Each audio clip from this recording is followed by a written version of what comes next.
Bonsoir à toutes et à tous. Merci d'être avec nous dans le programme du soir sur New World Info, le décryptage de l'actualité. Pour débuter, on va parler du Sahel. Le Conseil de sécurité de l'Union africaine déplore le terrorisme en progression dans cette partie de l'Afrique. Nous en parlons avec Mamadou Diouf, notre éditorialiste. Bonsoir Mamadou Diouf.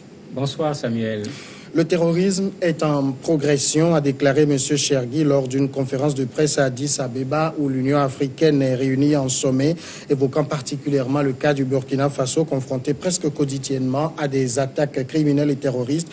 Les mouvements terroristes se multiplient, s'acharnent sur les populations civiles et les institutions de ces pays.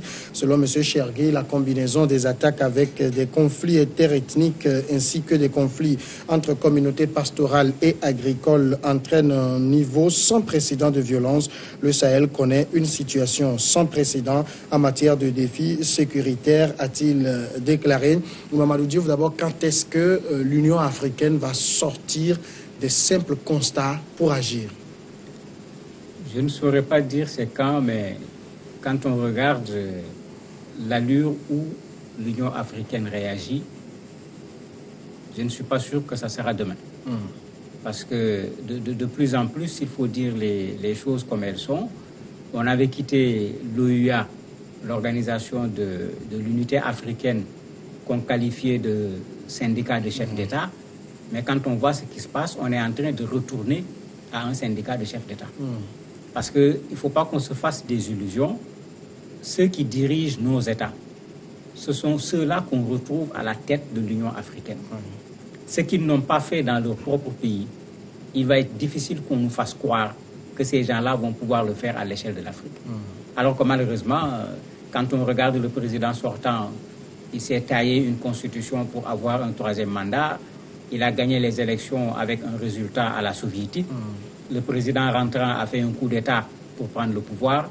Il a organisé des élections à la soviétique en supprimant tous les candidats. C'est un de ses anciens alliés qui est devenu son adversaire de circonstance. Il a gagné lui également à la soviétique. Mais avec des gens comme ça, même si l'Union africaine voulait parler, qui va écouter?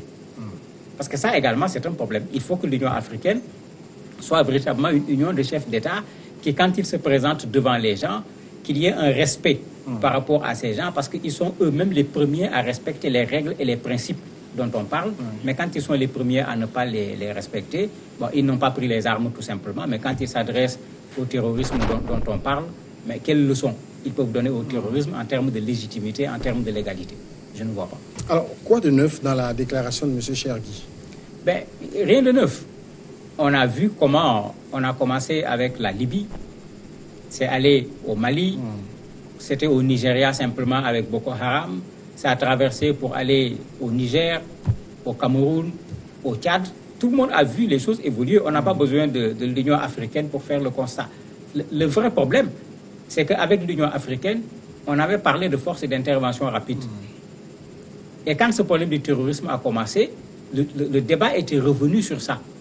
Si à l'époque, l'Union africaine avait mobilisé ses troupes au Nigeria, pendant que Boko Haram était simplement au Nigeria, il aurait été plus facile de contenir cette affaire de violence, de terrorisme en progression qu'aujourd'hui. Même chose avec le Mali.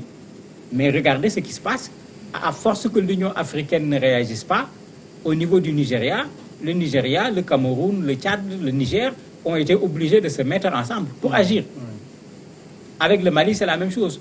On a créé le G5.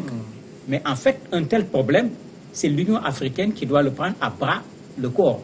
Et si l'Union africaine l'avait fait, on aurait certainement eu des résultats meilleurs que ce que nous avons aujourd'hui comme résultat. Mais M. Chergui continue en disant qu'il faut, il est d'accord sur le fait qu'il faut concentrer les efforts sur l'apport d'une réponse complète à ce phénomène. Concentrer les efforts, ça veut dire quoi? Mutualiser les forces armées?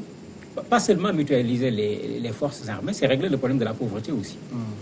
Parce que quand on regarde les zones où les gens sont confrontés à ce terrorisme, il faut regarder qu'est-ce qui se passe dans ces zones. Quand on regarde les populations qui sont recrutées facilement, qui suivent les terroristes, il y a quelque part également un problème de moyens financiers. Ce développement qui avait été fait au début des indépendances, où on s'est occupé de la capitale, le reste du pays a été considéré comme un no man's land. Il n'y avait personne là-bas, donc personne ne s'en est occupé.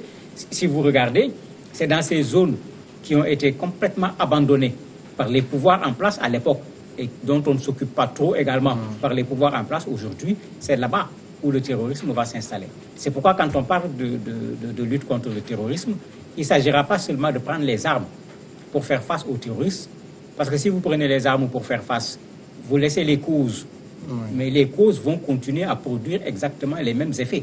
Et c'est ce qui se passe aujourd'hui d'une façon qui devrait amener l'Union africaine à avoir honte, parce qu'on se bat contre le terrorisme depuis plusieurs années, et quand on regarde, le terrorisme ne recule pas.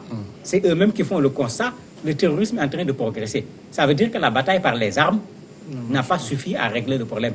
Il y a une autre bataille qu'il faut régler. Cette bataille-là, c'est la bataille de la pauvreté. Cette bataille-là, c'est la bataille de l'indépendance de nos pays. Cette bataille, c'est la bataille de la justice à l'échelle internationale, parce que même les terroristes jouent sur ça. Quand ils revendiquent leurs crimes, ils citent les crimes des autres pour dire pourquoi vous parlez de nous seulement. Il y a des crimes dans tel pays, il y a des crimes dans tel autre pays, rien n'est fait. Pourquoi vous parlez de nous tout simplement? Donc, il y a de quoi revoir également la stratégie. Elle ne doit pas être seulement une stratégie militaire. Mais ce que dit Chergui, est-ce que ça va être des solutions pays par pays où l'Union africaine va pouvoir jouer un rôle pour réunir les efforts à fournir? Pays par pays, on ne s'en sortira pas. Et pour moi-même, cette réponse n'a pas de sens d'un point de vue stratégique. Parce que le terrorisme, aujourd'hui, il se contente de quel pays? On voit que ça commence dans un pays, mais après, on voit que ça traverse les frontières. Comment vouloir donner à quelque chose qui traverse les frontières une réponse à l'intérieur d'un seul pays? Il ne faut pas oublier que c'était l'erreur de l'ancien président du Nigeria. Le Tchad, depuis qu'on a touché son pays, le Cameroun, les gens avaient voulu poursuivre les terroristes jusqu'à rentrer dans le territoire du Nigeria. Mais il avait refusé. Le résultat, c'est que dans son propre territoire, il a renforcé le terrorisme. Le président actuel, Buhari, l'avait très bien compris. Lui, il a laissé les frontières ouvertes. Et ça a permis effectivement de donner un coup à Boko Haram, même s'ils n'ont pas réussi à le vaincre, parce qu'ils n'ont pas réussi à le vaincre. Mais imaginez Boko Haram, combattu par plusieurs pays, qu'on n'a pas été capable de vaincre, qui ose nous proposer une stratégie où on va demander à un seul pays de combattre Boko Haram ou de combattre AQMI ou je ne sais pas quel autre mouvement rebelle dans quel autre pays en Afrique. Il faut nécessairement que ça soit une solution africaine, une réponse africaine. En ce moment, même si vous chassez les terroristes, parce que c'est ce qui se passe, on ne les a jamais capturés pratiquement, s'ils veulent traverser la frontière pour aller vers l'autre pays aura également pris ses dispositions pour que le terrorisme n'aille pas trouvé ailleurs un autre terreau. Parce que c'est ça qu'on voit.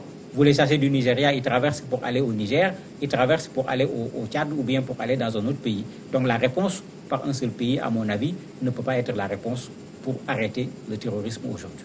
Est-ce que le fait que ce soit maintenant le président égyptien Al-Sisi qui préside l'Union africaine, ça va pouvoir changer quelque chose positivement dans la lutte contre le terrorisme? Sur le plan militaire, certainement. C'est un militaire. On a vu ce qu'il a fait chez lui, mais avec beaucoup de problèmes également par rapport aux droits de l'homme. Oui. Parce que toutes les organisations internationales citent l'Égypte en la matière. Donc sur la réponse militaire, certainement, c'est quelqu'un qui va pouvoir apporter quelque chose.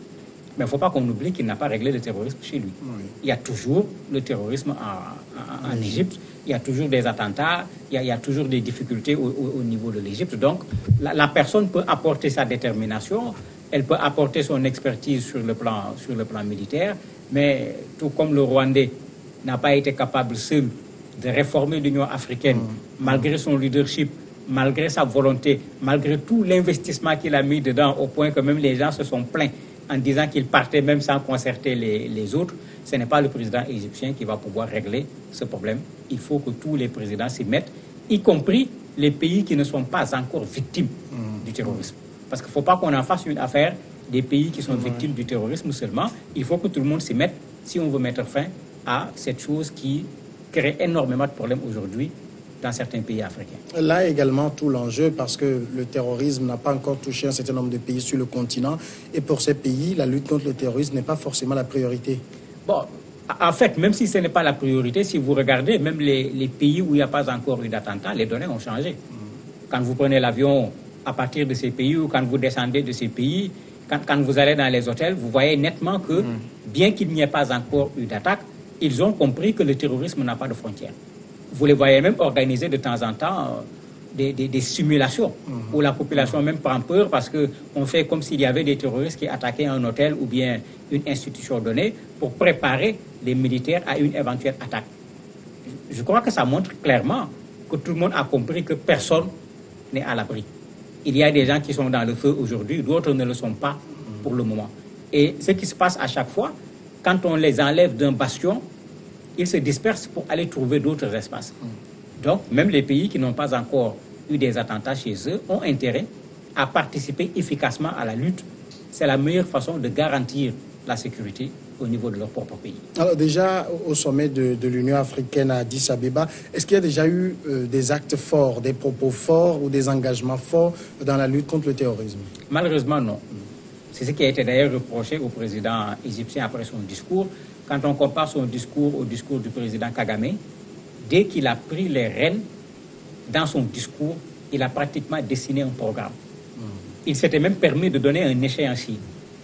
Et c'est pourquoi il faisait la course, parce qu'il avait un agenda, il avait un mandat. Le mandat, c'était 1 an. Il voulait réaliser un certain nombre de choses pendant le mandat. C'est un des reproches qui a été fait après le discours du président égyptien. On n'a rien vu sur la question. Un deuxième reproche qui a été fait, le cas libyen est là, qu'on considère comme une source d'une bonne partie de ce que l'on voit comme terrorisme en Afrique. Curieusement, il n'a pas dit un mot. Mais pour ceux qui savent ce qui se passe, ce n'est pas une surprise. L'Égypte ne peut pas parler de la Libye. Tout le monde sait que le président égyptien Al-Sisi est du côté du général Haftar. Maintenant, si l'Union africaine doit aller en Libye pour régler le problème libyen, est-ce que c'est lui qu'on va envahir? Certainement, il va être dans la difficulté pour pouvoir être un médiateur. Tout le monde sait qu'il est du côté du général Haftar sur cette question de la Libye. Donc, il y a des choses qui manquaient. Et comme je le disais au départ, il faut qu'on voit qui on met devant l'Union africaine si on veut régler les problèmes.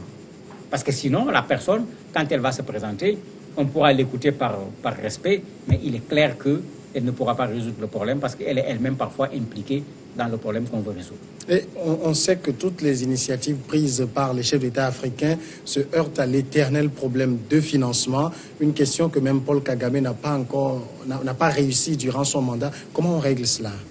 Il faut se poser la question parce que lui, au moins, il avait agi. On l'a reproché également au président égyptien. Kagame profitait de toutes les séances de l'Union africaine pour dire voici les pays qui ont signé, voici les pays qui n'ont pas signé. Pour pousser les gens à avancer. Dans le discours du président égyptien, on n'a même pas donné de chiffres. C'est un reproche qui lui a également été fait. Je ne parle même pas de citer les pays pour les bousculer, mais on n'a même pas donné de chiffres pour dire où est-ce qu'on en est. Donc, par rapport à cette question de financement de l'Union africaine, ce qui est sûr, avec le départ de Kagame, les gens se posent des questions. Est-ce qu'on va effectivement aller vers cela?